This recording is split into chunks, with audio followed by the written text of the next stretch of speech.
गुरु ज्ञान के बतावे मोर भाई। जैसे जंगलवा माँ कोयले यही कहे, जैसे जंगलवा माँ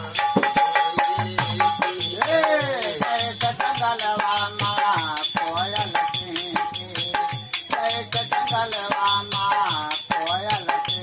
हरी वैसे की कबिना, वैसे की कबिना, हरे पुतवा जनाई, बिन गुरु ज्ञान के बतावे मोरे भाई।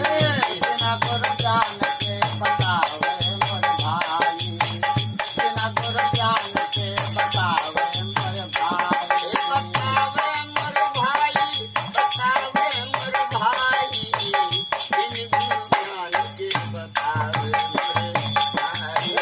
बिना गुरु ज्ञान के बतावे मोर भाई, बिना गुरु ज्ञान के बतावे मोर भाई।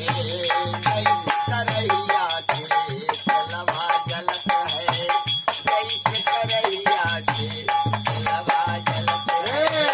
जैसे करैया के चलवा जलत है, जैसे करैया के चलवा जलत है। हरी वैसे जलत ना, वैसे जलत ना पुतवा जमाई, बिन गुरु ज्ञान के बतावे मोरे भाई।